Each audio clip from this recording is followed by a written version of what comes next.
Hi guys! Welcome to my vlog. My name is Mildred at kung ikaw ay bago sa channel ko, please subscribe to my channel. Saan nga ba mas magandang mag-apply? Dito sa Hong Kong or dito sa Singapore? Ma-share ko sa inyo yung pagkakaiba kung saan mas magandang magtrabaho bilang isang domestic helper, kung sa Singapore ba or sa Hong Kong. Kasi nanggaling ako ng Singapore at ngayon ay nandito na ako sa Hong Kong. So, without further ado, let's begin. So, masasabi ko guys, kung saan mas magandang mag-apply bilang isang domestic helper is dito sa Hong Kong. Kasi, bakit ko masasabing dito sa Hong Kong? Kasi, ang sahod sa Singapore is sobrang liit at dito sa Hong Kong ay malaki. Magkano nga ba yung sahod dito sa Hong Kong? Ang minimum na sahod dito guys sa Hong Kong is 5,100 HKD, which is mapatak siya ng 38,000 sa palitan. And sa Singapore naman, which is 650 Singapore dollars or 27,000 pesos or 28,000 pesos. Depende sa palitan, ganyan. If I'm not mistaken. Kasi, i-times nyo yung 650 times 42. So, yun yung magiging sahod ng isang domestic helper sa Singapore. Pero kung ikaw ay first time, mas mababa pa doon. Yung sinasabi ko is with experience na yun. Okay, bukod doon sa mas malaki yung sahod dito sa Hong Kong and mas maliit yung sahod sa Singapore, is mas marami yung benefits dito tulad ng may bayad dito sa Hong Kong yung mga public holiday and yearly ka uuwi sa Pilipinas. Ayan, pwedeng yung amo mo ang bibili or ikaw mismo yung bibili. Kasi meron tayong tinatawag na 14 days annual leave or kung sa loob ng isang taon meron tayong 7 days annual leave. Magiging 8 days siya kasi nga yung Sunday sa loob ng 7 days, 'di ba may Sunday 'yon. So pumapatak siya ng 8 days. So sa loob ng isang taon, pwede kang mag-annual leave. Pwede kang umuwi ng Pilipinas and most of the employer dito ay sila yung bumibili ng ticket kasi nga siguro iniisip nila, kasi nasa kontrata na pwede kang umuwi yearly, pero tayo yung bibili ng ticket kasi nga 1 year pa lang tayo. So, most of the employer is sila yung nagbabayad ng plane ticket. Kasi siguro iniisip nila na baka hindi bumalik yung kasambahay kapag kami or tayo yung bumili ng sarili natin ticket.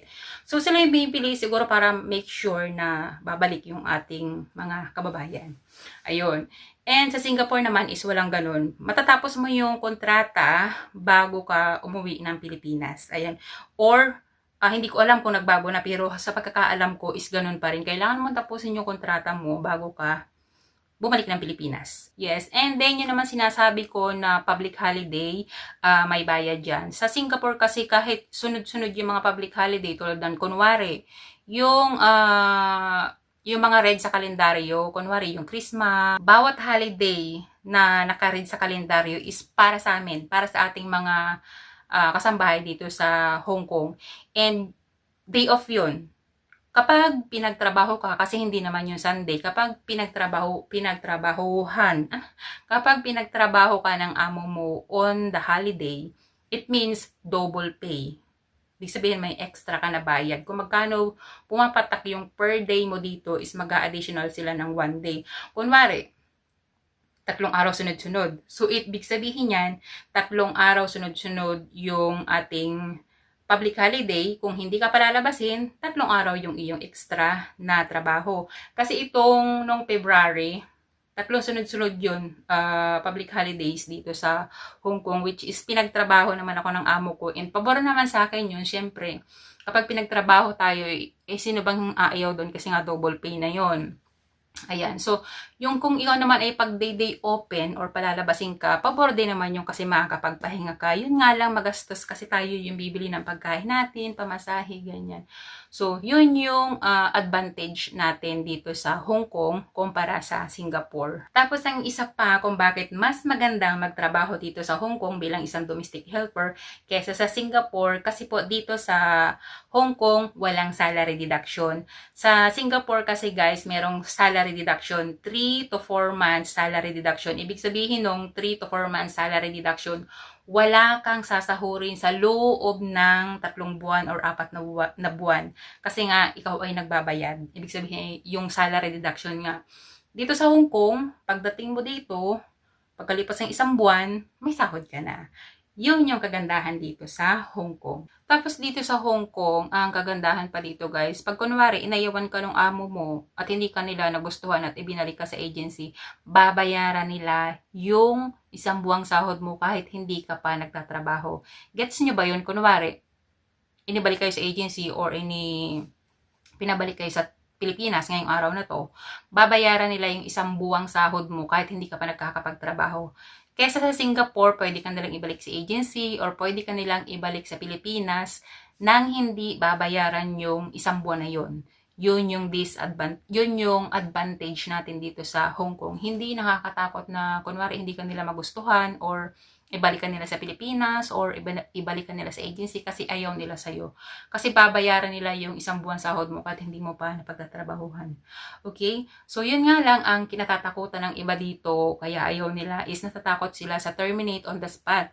Pero actually, hindi naman talaga nakakatakot yung terminate on the spot kasi nga babayaran nila yung isang buwang sahod mo and libreng ticket pabalik sa Pilipinas. Tapos, ang isa pang kagandahan dito sa Hong Kong, guys, kapag kunwari, nakapagtrabaho tayo dito ng 6 years or third contract sa isang employer, meron tayong long service pay. Okay, so, alam niyo yung long service pay? Hindi naman siya mandatory, pero most of the employer dito is nagbibigay ng long service pay sa kanilang mga domestic helper kasi nga nagtrabaho sa kanila ng napakahabang taon. Simula 5 years pataas, meron na tayong long service pay. Sa Singapore, guys, walang ganun, guys. Pero hindi lahat ng employer ay nagbibigay ng long service pay. Pero most of the employer is nagbibigay ng long service pay. Kasi makakatagal ba naman ang isang domestic helper sa isang employer kung hindi sila mabait, 'di ba? So, nagbibigay sila ng long service pay. So, yun talaga yung kagandahan dito sa Hong Kong, guys. Ganyan. So, meron tayong maiuwi na pera sa pagkatapos ng pagtatrabaho natin sa napakahabang panahon. Dahil alam naman natin na tayong mga OFW ay wala tayong naiipon dahil nga naiipadala natin sa Pilipinas. Sa Singapore, 6 years ako doon, wala akong nahita na kahit na meron pala akong parang bonus. Kung magkano yung isang buwang sahod ko, yun yung binigay niya sa akin. And then, may mga times na umuwi ako ng hindi pa tapos yung kontrata. Ako yung bumili ng ticket ko kasi nga nasa kontrata na dapat tatapusin mo yung 2 years bago ka makabalik ng Pilipinas. Pero since nagkaroon ng emergency sa Pilipinas, umuwi ako. Ako yung bumili ng ticket ko. Sobrang mahal ng pamasahe ng mga panahon.